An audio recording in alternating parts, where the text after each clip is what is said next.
Bem-vindo ao nosso curso bíblico de Gênesis a Apocalipse. Hoje nós estaremos estudando o capítulo 7 do livro de Gênesis. Gostaria de convidar a você nesse instante a levar seus pensamentos a Deus e conversar com Deus através de uma oração. Lembre-se, todos serão ensinados por Deus. A Bíblia, ela nos traz que quando mais nós relacionarmos com Deus, maior será a nossa experiência com Ele. Assim foi na história dos homens do passado. Assim também será nos dias de hoje. Quanto mais buscarmos o Senhor, mais o encontraremos e teremos nova experiência com Ele. Então, busca Deus em oração, porque o verdadeiro conhecimento, ele vem do alto. E você é o autor desse conhecimento. Quanto mais buscar de Deus, mais aprenderá. Hoje nós vamos estar estudando Gênesis capítulo 7. É muito importante que após a oração você realize a leitura do capítulo 7 na sua Bíblia. Leia do primeiro até o último versículo do capítulo 7. Nesse momento, eu estarei fazendo a leitura na tradução que eu utilizo, mas ler em outras traduções é muito importante e ajuda muito no conhecimento. Acompanhe comigo a leitura de Gênesis capítulo 7.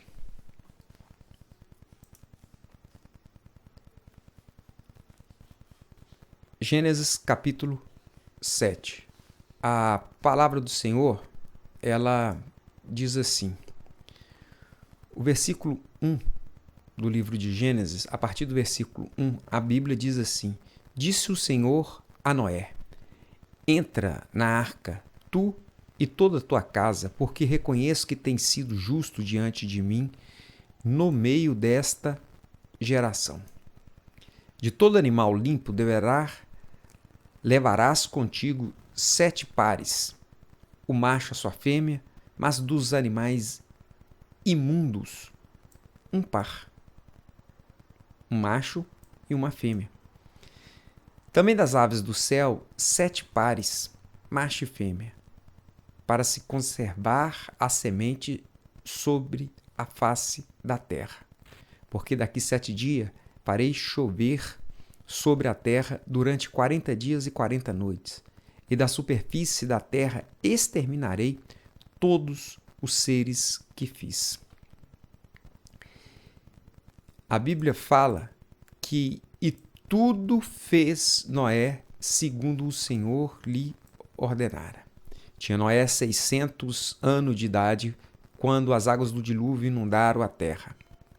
Por causa das águas do dilúvio, entrou Noé na arca, ele com seus filhos, sua mulher e as mulheres de seus filhos, dos animais limpos e dos animais imundos, e das aves e de todos os répteis sobre a terra. Entraram para Noé na arca de 2 em 2, macho e fêmea, como Deus lhe ordenara. E aconteceu que, depois de 7 dias, vieram sobre a terra as águas do dilúvio. Verso 11 fala assim que no ano 600 da vida de Noé, aos 17 dias do segundo mês, nesse dia romperam-se todas as fontes do grande abismo, e as comportas do céu se abriram. E houve copiosa chuva sobre a terra durante 40 dias e 40 noites. E nesse mesmo dia entraram na arca Noé e seus filhos, Sem, Cã, Jafé, sua mulher e as mulheres de seus filhos. Verso 14 diz assim que e eles e todos os animais segundo as suas espécies, todos os répteis que rastejam sobre a terra segundo as suas espécies, e todas as aves segundo as suas espécies, todos os pássaros e tudo o que tem asa, de toda a carne em que havia fôlego de vida, entraram de 2 em 2 para Noé na arca. Era um macho e fêmea, os que entraram de toda a carne, como Deus lhe havia ordenado. E o Senhor fechou a porta após ele. Verso 17 diz assim, que durou o dilúvio 40 dias sobre a terra, cresceram as águas e levantaram a arca de sobre a terra. Predominaram as águas e cresceram sobremodo na terra. A arca, porém, vogava sobre as águas. Prevaleceram as águas excessivamente sobre a terra e cobriram todos os altos montes que havia debaixo do céu. 15 côvados acima deles prevaleceram as águas, e os montes foram cobertos. Pereceu toda a carne que se movia sobre a terra, tanto de ave como de animais domésticos e animais selváticos, e de todos os enxames de criatura que povoavam a terra, e todo homem. Tudo o que tinha fôlego de vida em suas narinas, tudo o que havia em terra seca, morreu. Assim foram exterminados todos os seres que haviam sobre a face da terra. O homem, o animal, os répteis e as aves do céu foram extintos da terra. Ficou somente Noé e os que com ele estavam na arca. E as águas durante 150 dias predominaram sobre a terra. Aqui nós finalizamos a leitura do capítulo 7 do livro de Gênesis. Você pode observar que essa leitura ela retrata um momento que Noé entra na arca, também a sua família entra, os animais entram também, e Deus fecha a porta pelo lado de fora. E acontece, então, das águas do dilúvio inundarem a terra. A chuva, a tempestade, ocorreu durante 40 dias. E as águas do dilúvio, elas encheram acima das mais altas montanhas. E duraram esse enchimento na terra, depois dos 40 dias, mais 150 dias. Mais 150 dias. Predominaram sobre a terra. Noé, ele foi o pregoeiro de Deus nos seus dias. Quando os homens zombavam da arca que ele havia feito, Noé tinha consciência de que isso não era fruto da sua imaginação, mas era uma ordenança divina. E o que para muitos parecia impossível, para Noé já era a realidade do dia de amanhã. A qualquer instante, Deus estava para trazer uma destruição de água no mundo naqueles dias.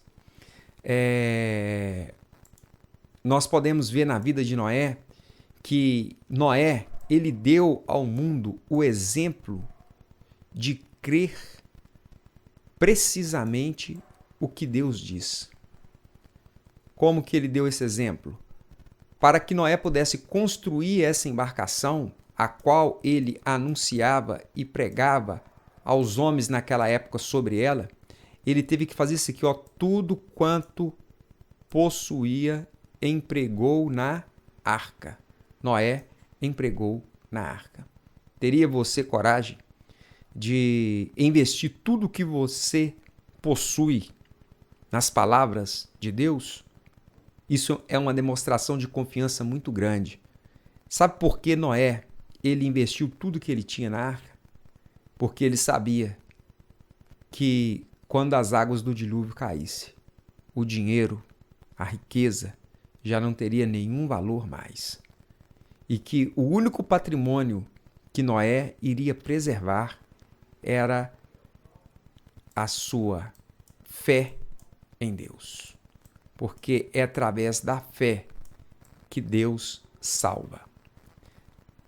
Deus amou o mundo de tal maneira que deu o seu Filho unigênito, para que todo aquele que nele crer. O que é crer?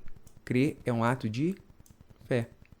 Para que todo aquele que nele crê, é um ato de fé, não pereça, mas tenha a vida eterna. Tem a vida eterna. Então, Noé, ele deu ao mundo um exemplo. Um exemplo. Através de quê? Entregando tudo que ele tinha para construir o projeto de Deus, a arca. E assim, Deus enviaria no mundo um dilúvio de águas para destruir todos os ímpios em sua impiedade. A história fala que quando Noé ele pregava, fala que de novo rejeitaram suas palavras e levantaram a voz em zombaria e escárnio. Observa como que eles estavam aqui zombando de Noé. Em zombaria e escárnio. Subitamente veio silêncio sobre a turba zombadora. Animais de todas as espécies, os mais ferozes bem como os mais mansos, foram vistos vindo das montanhas e florestas. Animais vindo das montanhas e das florestas. E estava fazendo o quê? E encaminhando-se silenciosamente para a arca. Esses animais estavam o quê? De 2 a 2 entrando na arca. Ouviu-se o rumor de um vento impetuoso, eis que aves estavam a juntar-se de todos os lados. Escureceu-se o céu pela sua quantidade, e em perfeita ordem passaram para a arca. Aqui nós podemos ver, ó, as aves chegando para entrar na arca. Para poder entrar na arca.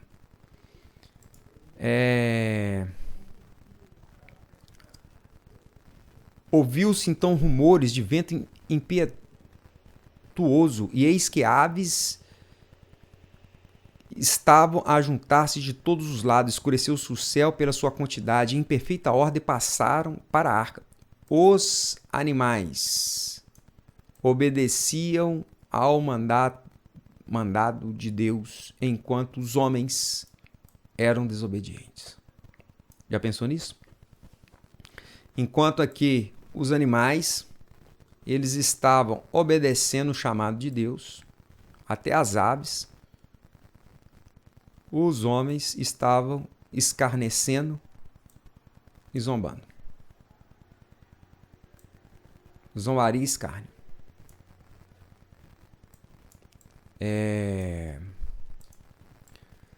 Nós podemos ver de uma forma assim bem clara que Deus deu oportunidade para o povo antediluviano, da mesma forma que ele tem dado oportunidade para nós nos dias de hoje. O seu Espírito convoca, trabalha no coração, convida. E muitos desses homens aqui preferiram resistir à voz do Espírito. Por isso que o pecado contra o Espírito Santo não tem perdão. O texto do livro Patriarcas e Profetas, na página 97, ainda continua dizendo assim que, guiados por santos anjos, entraram em dois para Noé na arca. E os animais limpos em porções de 7. O mundo olhava com admiração e alguns com medo. Foram chamados filósofos para explicar a singular ocorrência, mas em vão. Era um mistério que eles não podiam penetrar. Por que eles não podiam acessar, penetrar esse mistério? Porque o que estava acontecendo aqui era a obra de Deus. E o homem não entende o caminho de Deus. O que estava acontecendo no céu também com as aves era a obra de Deus. E o homem não entende os mistérios de Deus. E por isso que é muito importante a fé para nós relacionarmos com Deus. Porque sem fé é impossível de agradar a Deus. É impossível. E Deus, ele exige que nós acreditemos nele constantemente. Constantemente. E Noé fez isso nos seus dias. Ah, não foi só Noé. Os animais obedeciam ao mandato de Deus, enquanto os homens eram desobedientes. Então, até os animais obedeciam essa voz. Tem você obedecido à voz do Espírito Santo de Deus? Quando fala o seu coração? Porque até os animais nos dias de Noé, o Espírito de Profecia, aqui no livro Patriarcas e Profetas, na página 97, fala que os animais obedeciam ao mandado de Deus, enquanto os homens eram desobedientes. Nós vimos aqui, né, que os animais obedeciam o mandado de Deus, enquanto os homens eram desobedientes. No livro de Isaías, no capítulo 1, no versículo 3, fala assim que o boi conhece o seu possuidor e o jumento a manjedoura do seu dono. Mas Israel não tem conhecimento, o meu povo não entende. Até o boi, ele conhece o seu dono. Tem você conhecido o seu dono, que é Deus, o autor da sua vida? Você conhece quando a voz dele fala o seu coração? Eu vivi num lar em que a criação de galinha era muito comum. E criar galinha, a minha mãe sempre criou. E eu também, quando morava em casa e tinha um quintal, terreiro, a gente também chegamos a criar galinha. E toda vez que íamos jogar comida para a galinha conhecia a nossa voz e já vinha. Então, esse relacionamento da galinha com seu dono era conhecido por aquelas aves. E quanto mais o nosso relacionamento com Deus. Você percebe quando Deus aproxima de você? Você percebe quando Deus vem te alimentar espiritualmente? Ou você nem sabe que Ele está do seu lado? Então, os animais daqueles dias de Noé, eles obedeciam ao mando de Deus, assim também como o homem. Noé e seus filhos, eles obedeceram à voz divina. À voz divina. Mas nem todos estão prontos para abandonar a vontade própria e deixar Deus falar ao seu coração. E quando Deus falar, Deus sempre fala nos dando força para obedecer, escolher em obedecer. A meditação Exaltai, página 44, fala assim que na época de Enoque, o sermão pregado por Enoque em sua transladação, quando Enoque ele foi transladado, que tudo que acontece na vida do crente é uma pregação. Então, Enoque, no dia da sua transladação ao céu, né, o sermão pregado por Enoque era um convincente argumento para todos que viviam no tempo de Enoque. Não só para o tempo de Enoque. É dito assim, olha, que era um argumento que Metusalém e Noé podiam o quê? Eles podiam o quê? Eles podiam usar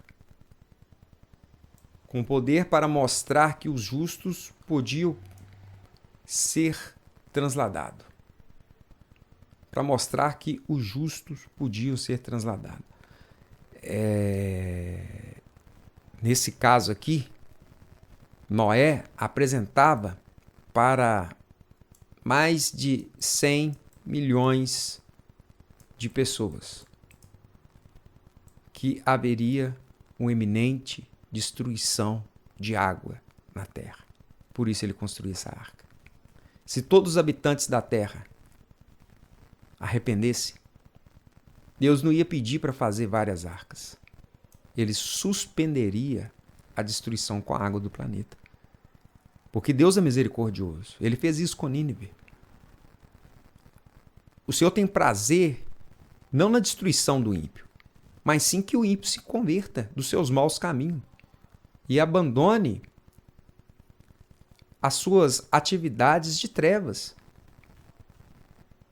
Deus não tem prazer na destruição do ímpio. Em Gênesis 6, verso 5, fala assim: mas viu o Senhor que a maldade do homem, ela havia se multiplicado na terra e que era continuamente mal todo o desígnio do seu coração. Por que continuamente? Porque o homem resistiu ao Espírito Santo de Deus. E como que o homem resistiu ao Espírito Santo? O Senhor havia dito que o meu Espírito não agiria para sempre no homem. Por que não agiria? Porque o homem não quer o Espírito Santo, porque ele é carnal. E Deus coloca limite. Coloca limite na misericórdia. Deus, ele oferece oportunidade 1, 2, 3. Vai oferecendo oportunidade até chegar no limite de Deus. Deus não mais insistirá com o homem. Ele não mais insistirá com o homem, pois esse é carnal. E Deus colocou um limite, diz que o meu espírito não agirá para sempre no homem. Por isso que nós devemos tomar muito cuidado em não resistir ao Espírito Santo de Deus. Não resistir ao Espírito Santo de Deus. Na meditação de 1959, fala que ninguém precisa considerar o pecado contra o Espírito Santo como coisa misteriosa e indefinível.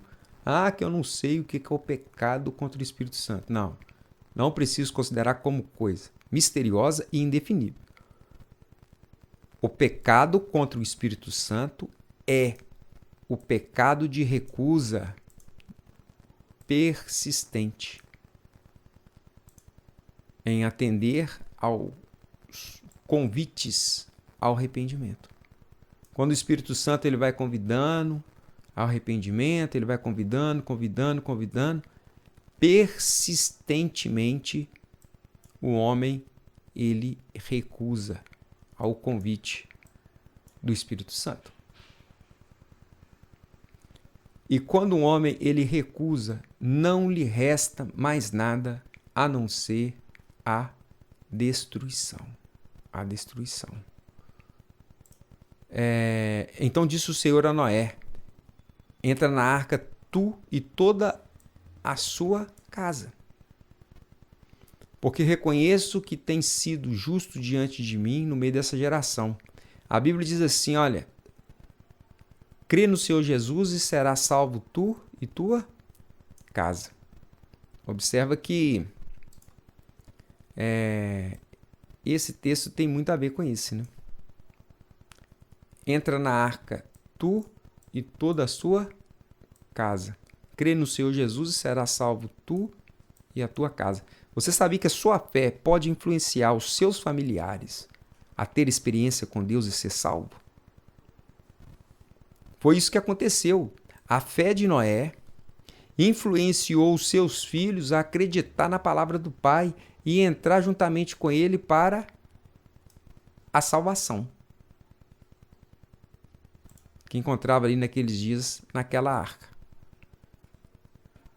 Então, crê no Senhor Jesus e será salvo tu e tua casa. Nós devemos lembrar também que muitos são chamados, mas poucos os escolhidos. Poucos escolhidos. O Senhor disse, ó, entra tu e toda a tua casa. Deus escolheu quem entraria na arca. Deus escolheu os animais que entrariam na arca. Mas as pessoas que resistiram, não foi permitido entrar na arca. Elas não queriam entrar. Elas resistiam ao toque do Espírito Santo. O Espírito Santo convida quem que ele convida? Olha, muitos são chamados. Ele convida a muitos, convida a todos. Mas quantos atendem à voz do Espírito? Diz que poucos. Poucos. Por isso que poucos são escolhidos. De toda a carne que havia fôlego de vida, entraram de 2 a 2 para Noé na arca. Era macho e fêmea que entraram de toda a carne, como Deus lhe havia ordenado. E um ponto agora triste, que é o último ponto fora da arca, fala assim que e o Senhor fechou a porta após ele. Ele quem? Noé. Depois que os animais entraram, Noé e sua família entrou. Essa porta aqui, quem fechou foi Deus. Deus fechou a porta. Deus fechou a porta. E depois que Deus fecha a porta, vai passar 7 dias e a chuva vai cair. O que acontece depois desses dias? É dito assim em Gênesis capítulo 7, versículo de 11 a 12, fala assim que nesse dia romperam-se todas as fontes do grande abismo e as comportas do céu se abriram e houve copiosa chuva sobre a terra durante 40 dias e 40 noites. Vamos observar aqui, quando fala assim que as fontes do grande abismo. Observa aqui, olha, a terra começou a surgir jato de água. Olha a quantidade de jato de água que começou a surgir da terra. Saía mais água da terra do que caía de chuva. Você sabia que o dilúvio foi assim?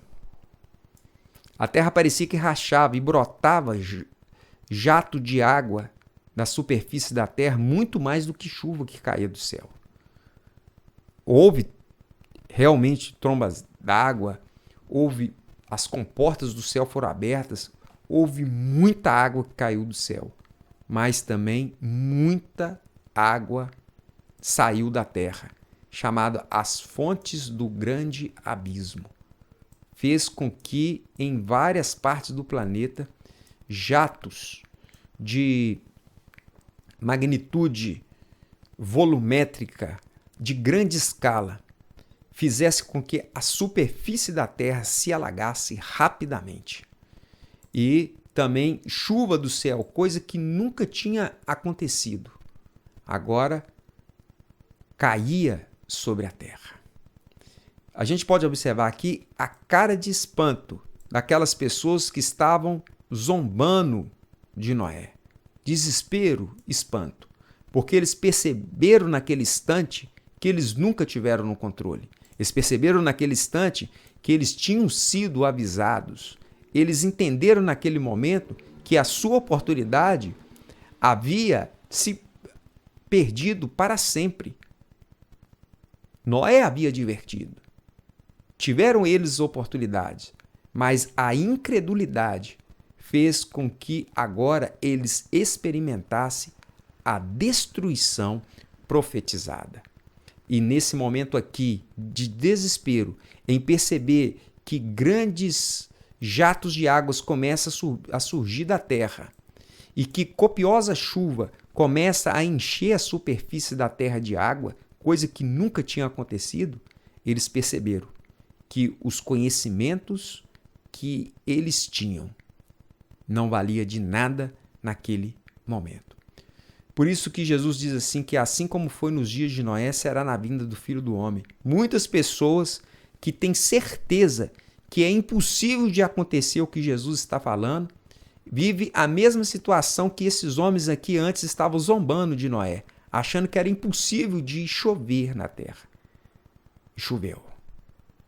E choveu na terra. Não só choveu, como também fontes e rajadas de água subia do solo para alagar a superfície da terra e cumprir assim a palavra do Senhor profetizada através do seu servo Noé.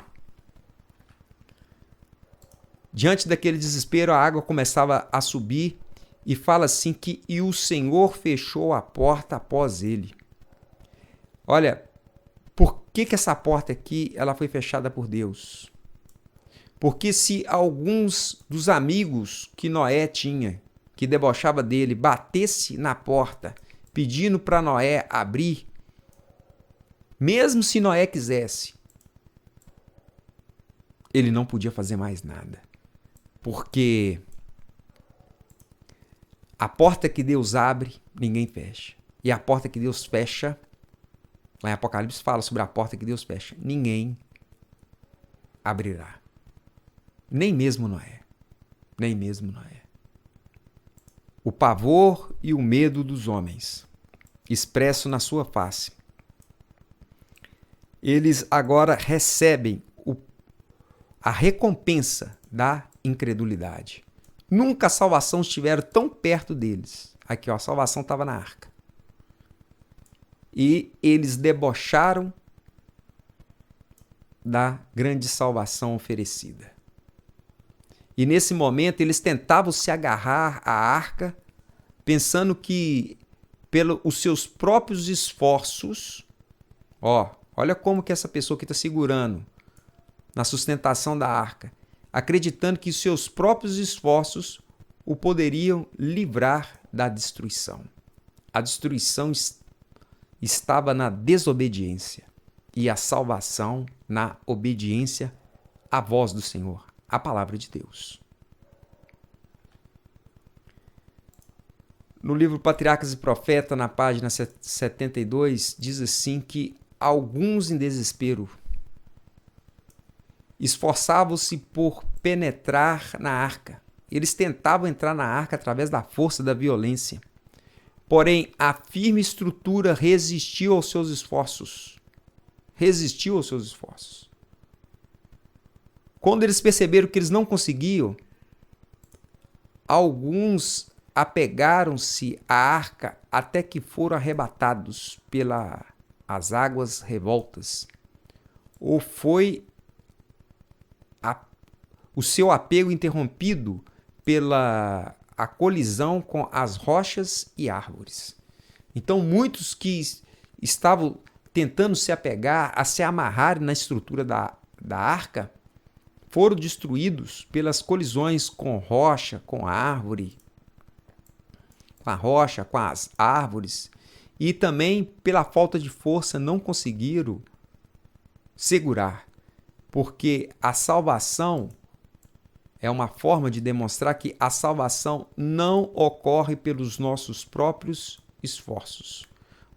Se nós formos tentar usar os nossos próprios esforços para se salvar, iremos nos perder assim como o antediluviano.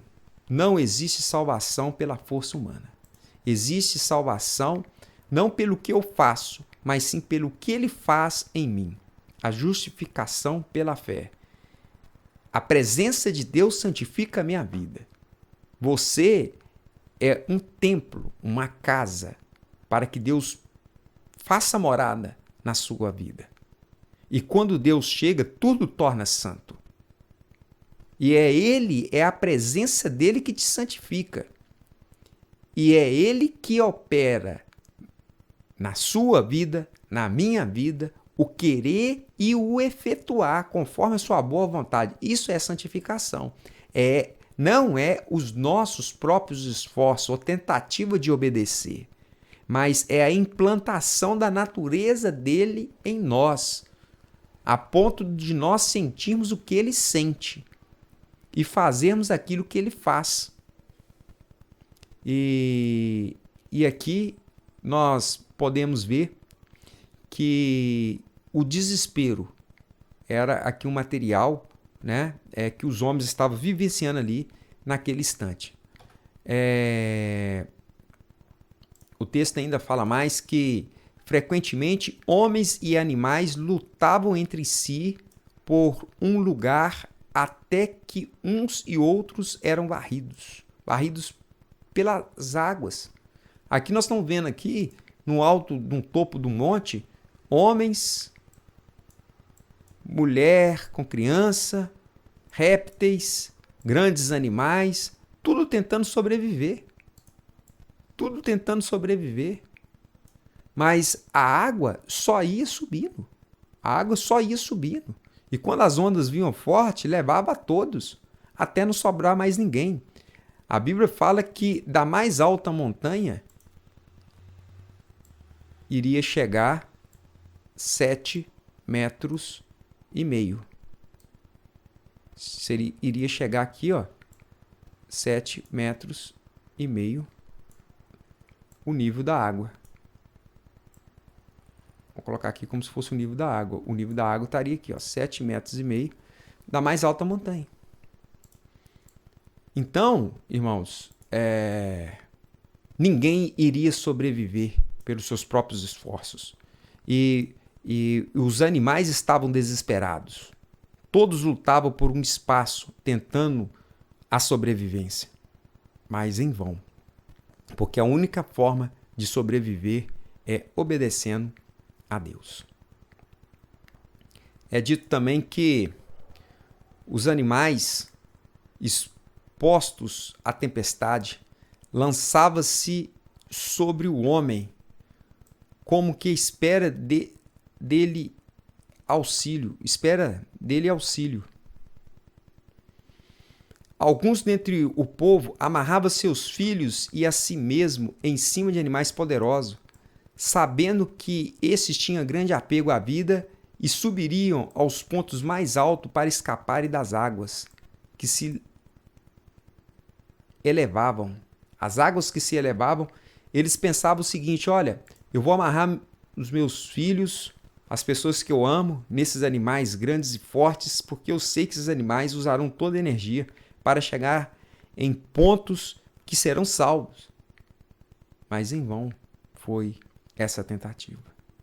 Porque os próprios animais tentavam se salvar, mulheres, crianças, homens, e não houve um local seguro nesse planeta a não ser dentro da arca. Todos que estavam do lado de fora pereceram. Todos. O livro Patriarcas e Profetas apresenta aqui as estratégias utilizadas pelo homem para tentar escapar do juízo de Deus, mas todas foram em vão. Todas foram em vão. É bem claro, em Gênesis 7, 21 e 22, fala assim que pereceu toda a carne, não ficou um, que se movia sobre a terra, tanto as aves como os animais domésticos e animais selváticos, e todos os enxames de criatura que povoam a terra, e todo o homem, também todo o homem, tudo que tinha fôlego de vida em suas narinas, tudo que havia em terra seca morreu. Tudo que estava em terra seca morreu, nada escapou. Fala que e durou o dilúvio 40 dias sobre a terra. 40 dias. Águas jorrando da superfície da terra e caindo do céu. Cresceram as águas e levantaram a arca de sobre a terra. E predominaram as águas e cresceram sobremodo na terra. A arca, porém, vogava sobre as águas. Ela se locomovia. Ela primeiro foi levantada, a arca ela foi levantada e depois ela começou a se locomover, a andar, a se deslocar naquele grande dilúvio. E quem conduzia essa arca era Deus. Quem protegia essa embarcação era literalmente Deus. É dito assim que prevaleceram as águas excessivamente sobre a terra e cobriram todos os altos, não os baixos, mas altos montes, todos, pequeno, grande, todos, altos montes, que haviam debaixo do céu. 15 côvados é o equivalente a 7,5 metros. Acima deles prevaleceram as águas, e os montes foram cobertos.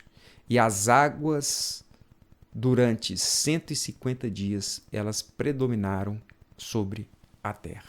Eu gostaria que vocês prestassem bastante atenção nessa imagem, agora que vocês estão vendo. Olha para essa imagem. Essa imagem aqui, ela mostra a arca, e dentro da arca, e ela mostra aqui a situação que está o quê? Fora da arca.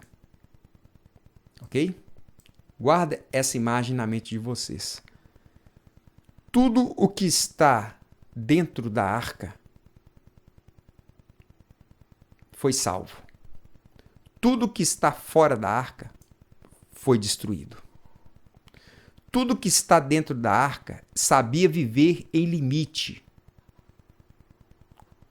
Noé e seus filhos sabiam viver o limite de Deus. Lembra disso. Presta atenção no que eu estou falando. Tudo que está fora da arca não sabia viver no limite de Deus.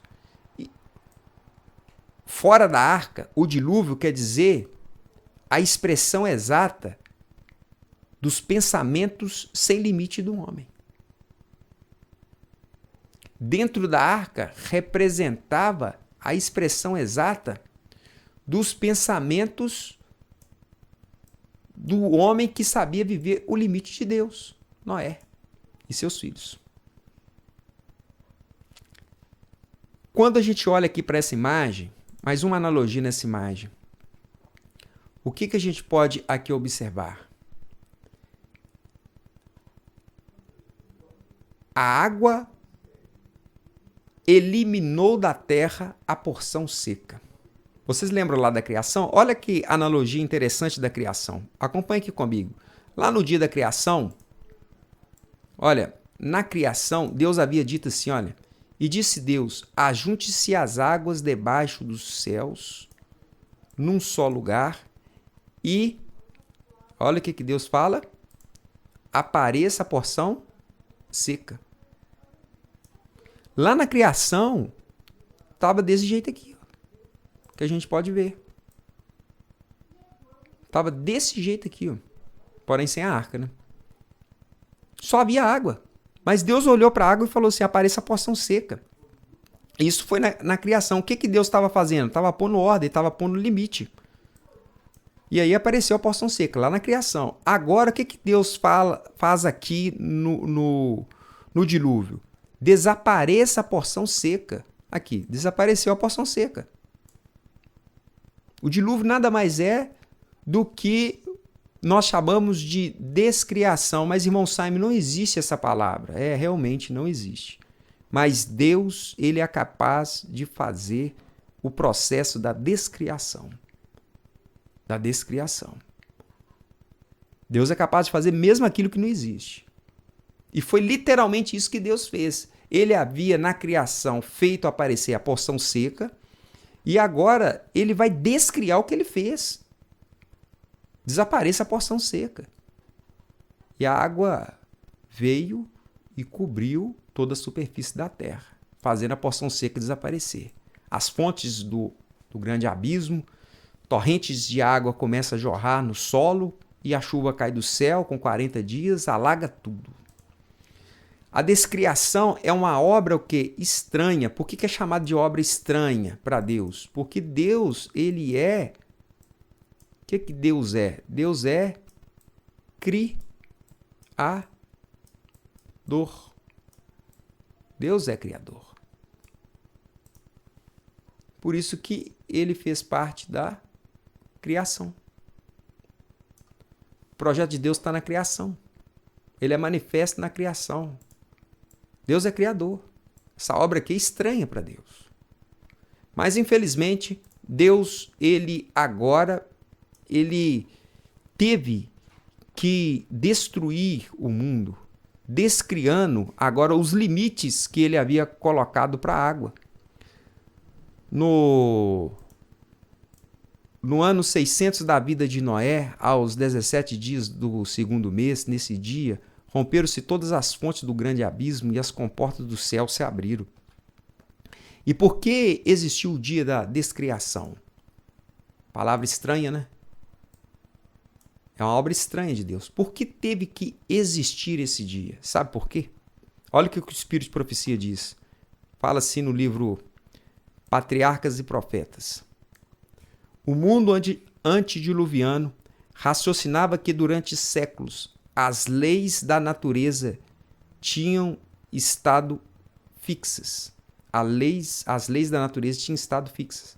As estações periódicas tinham vindo em suas ordens. Até ali nunca havia caído chuva. A terra era regada por uma neblina ou orvalho. Os rios jamais haviam passado os seus limites. mas com segurança tinha levado suas águas para o mar. Imutáveis decretos tinham impedido as águas de transbordarem.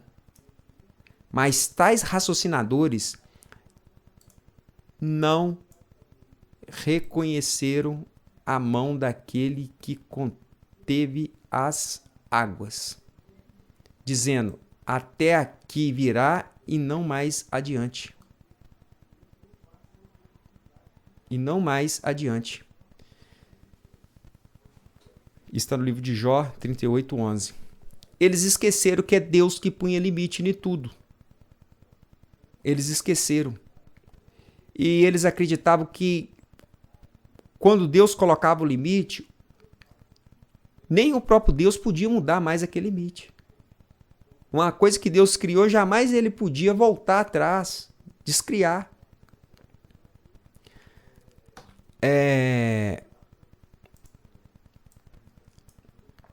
Raciocinavam, como muitos fazem hoje, que a natureza, observe isso aqui, olha, a natureza está acima do Deus da natureza. E que suas leis são tão firmes e estabelecidas que o próprio Deus não as pode mudar. Essa era a crença na época. Uma vez que Deus determinou a lei, ela estaria acima de Deus, que nem o próprio Deus poderia mudar. E aí o que Deus vai fazer? Descriação. Da mesma forma que ele falou apareça a porção seca, ele falou desapareça a porção seca. Voltou em qual estado? Antes de ter a porção seca, era tudo o quê? Água. E voltou ao estado de água de novo. Abriram-se as comportas do grande abismo e a água aflorou. Apareceu e destruiu a todos. Era impossível disso acontecer na vista dos homens. Mas aquele que faz tem o poder de fazer e de desfazer, de criar e de descriar.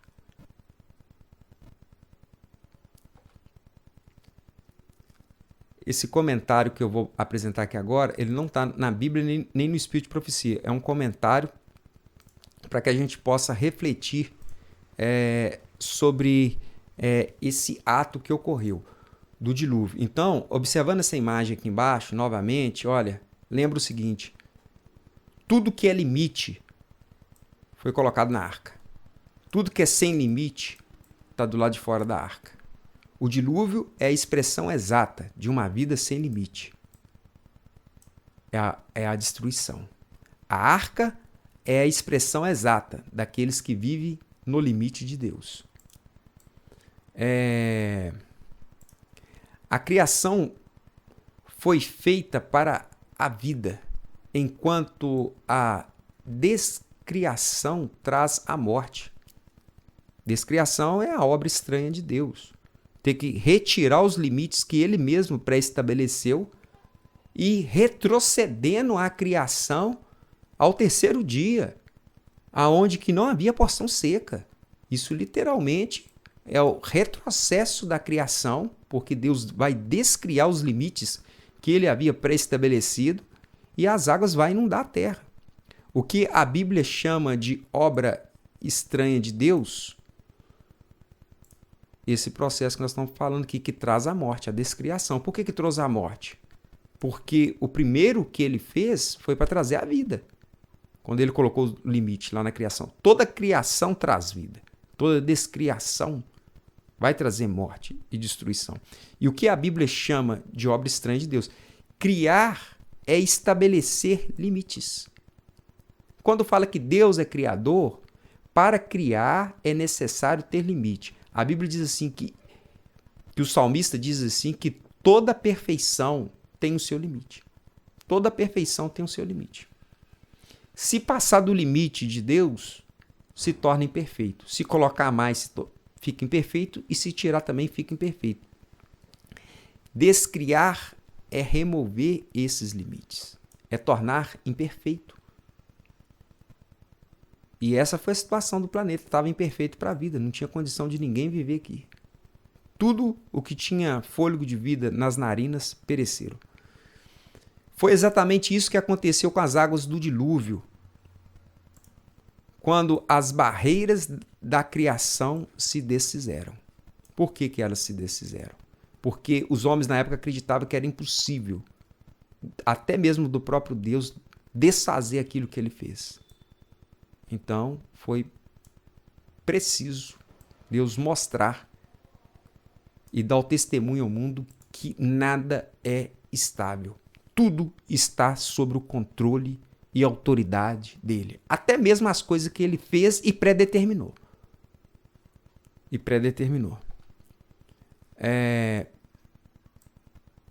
Criação é vida. E vida é limite.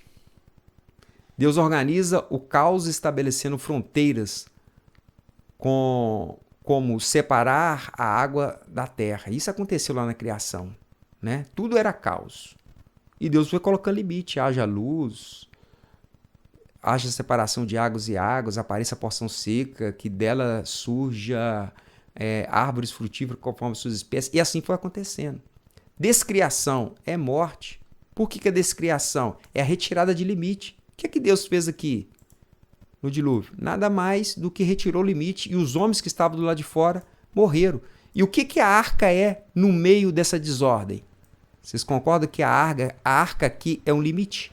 É o limite de Deus da destruição? A destruição é daqui para fora. A destruição é daqui para fora. A destruição é daqui para fora.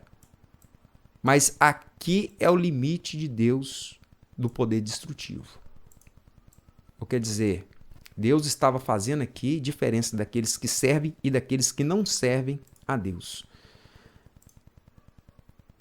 Então, descriação é morte, é desordem, é a retirada desses limites, permitindo que o caos retorne.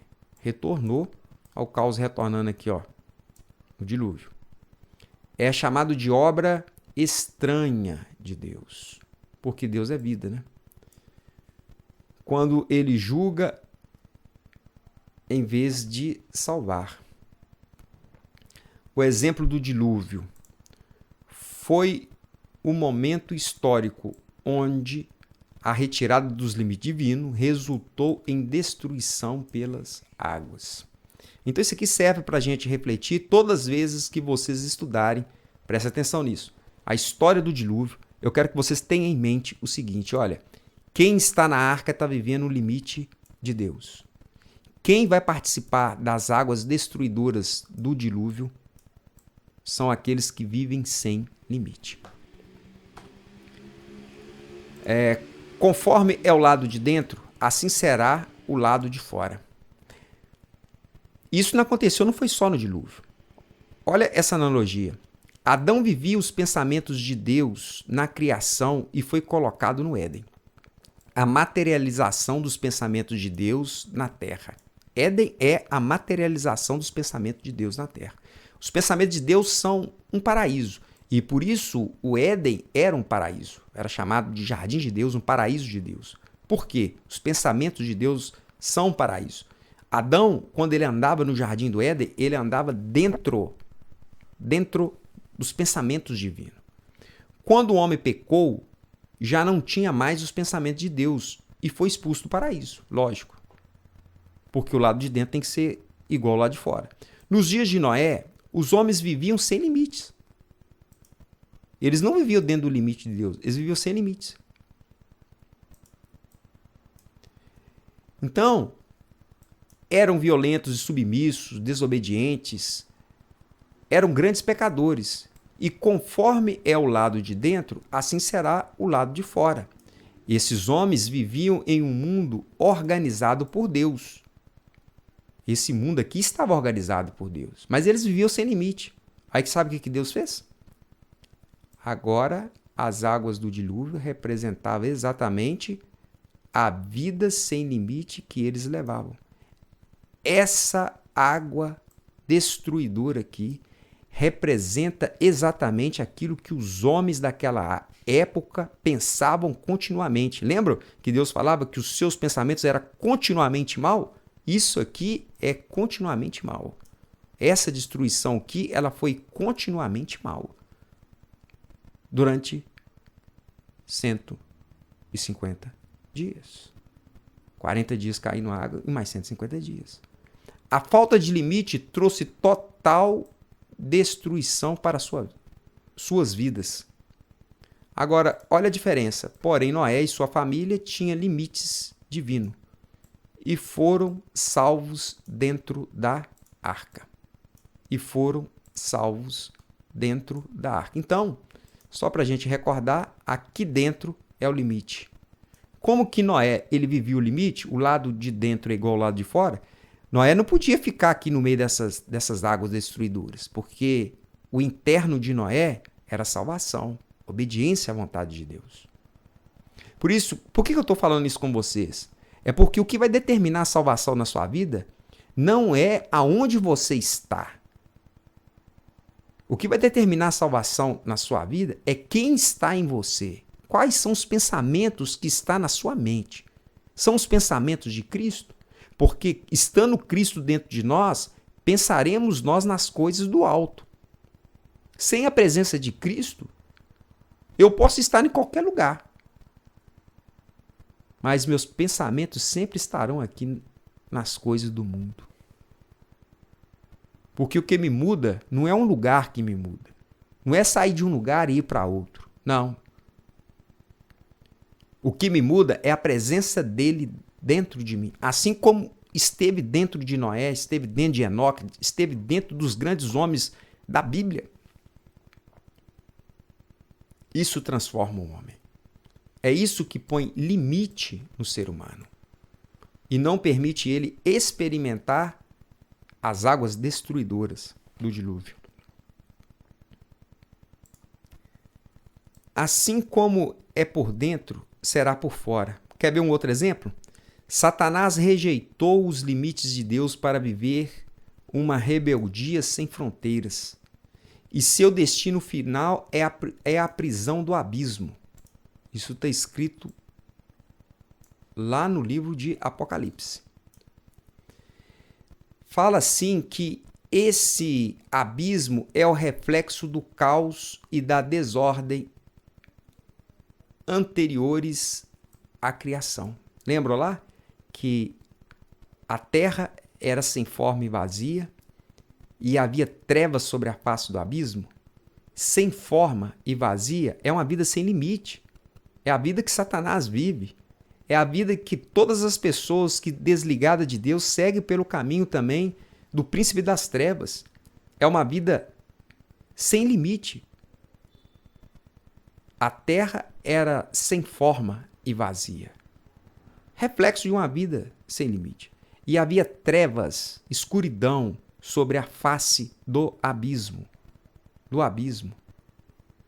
No final, diz que Satanás ele será confinado a um lugar que expressa perfeitamente a desordem de seus próprios pensamentos sem limites, cultivaram ao longo dos séculos. Sem limites que cultivaram ao longo do século. Então, todos aqueles pensamentos sem limite que Satanás cultivou ao longo do século, ele vai vivenciar isso no milênio, estando preso no grande abismo. Tudo desorganizado, porque o lado de dentro tem que ser igual ao lado de fora. Aí quando a gente pega aqui na versão bíblica do livro do Apocalipse 21:3, fala assim que então vi descer do céu um anjo que tinha nas mãos a chave do abismo e uma grande corrente. Corrente quer dizer o quê? Prisão, né? Diz que ele segurou o dragão, a antiga serpente, que é o diabo, Satanás, e o prendeu por 1000 anos e lançou no abismo e fechou e pôs nele os selos sobre ele, para que não mais enganasse as nações até que se completasse os 1000 anos. Depois dito, é necessário que ele seja solto por um pouco de tempo. Então, Satanás ele vai experimentar o resultado dos pensamentos dele, que não passa de pensamentos sem forma, vazio, pensamentos sem limite.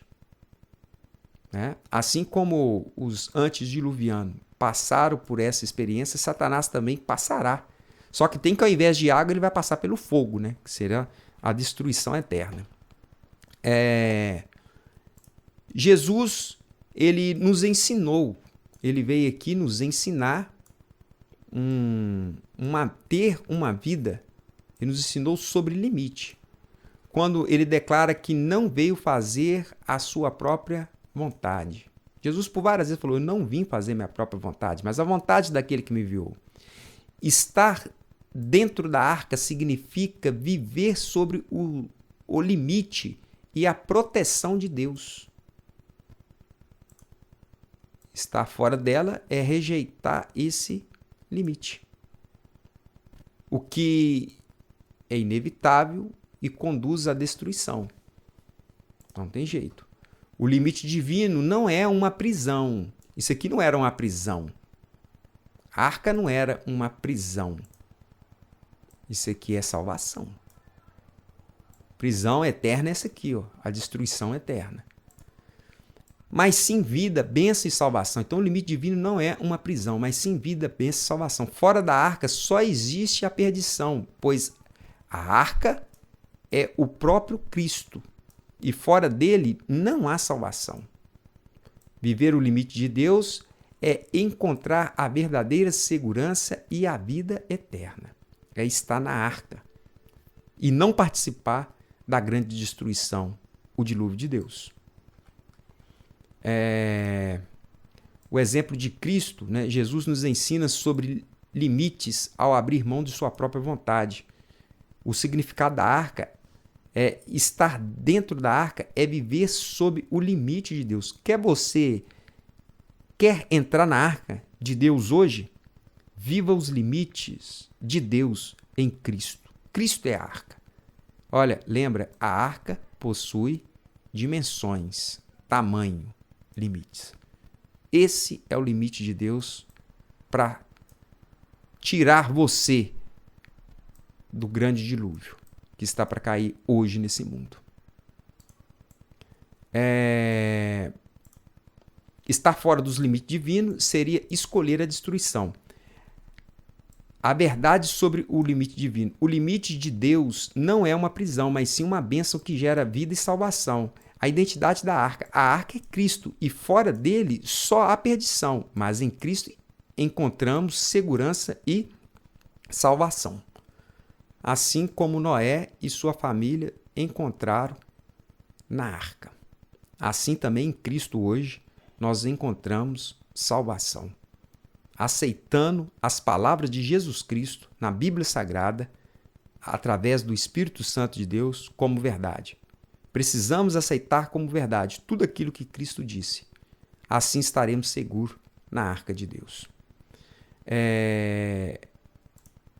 No livro Patriarcas e Profetas, na página 69, fala assim que pela palavra de Deus pereceu o mundo de então coberto com águas do dilúvio.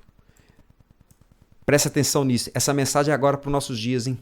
Fala assim, ó, que mas os céus e a terra que agora existem, pela mesma palavra, se reservam como tesouro que se guarda para o fogo até o dia do juízo e da perdição dos homens ímpios. Está a vir outra tempestade. A terra de novo será varrida pela ira desoladora de Deus e o pecado e os pecadores serão aniquilados. Serão aniquilados.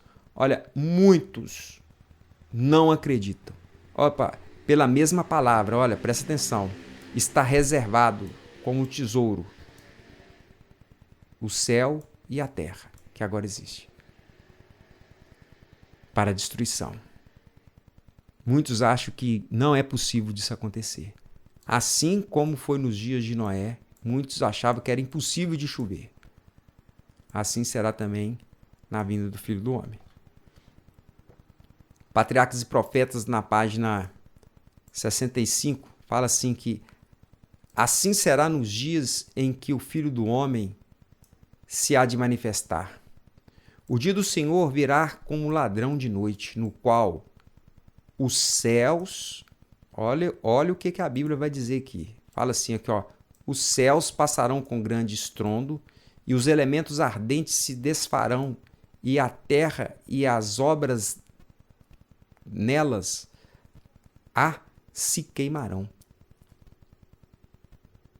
Fala também que quando os raciocínios da filosofia houver banido o temor do juízo de Deus, quando os ensinadores religiosos estiverem a apontar no futuro para longas eras de paz e prosperidade, e o mundo estiver absurdo em suas rotinas de negócios, prazeres, plantando e construindo, banqueteando-se e divertindo-se, rejeitando as advertências de Deus e zombando de seus mensageiros, então é que súbita e destruição lhe sobrevirá, e não escaparão. Não escaparão. Não escaparão. Olha, irmãos, os céus passarão com grandes estrondos, e os elementos, presta atenção nisso, os elementos ardentes se desfarão, e a terra e as obras que nelas se queimarão. Os elementos do céu se desfarão e a terra vai queimar. Passará com grande estrondo. Não, mas isso é impossível de acontecer. Era impossível das águas do dilúvio caírem. Isso que era impossível. Todos os limites que seguram as nuvens, os astros, faz eles permanecerem onde que eles estão. É sobre a palavra de Deus.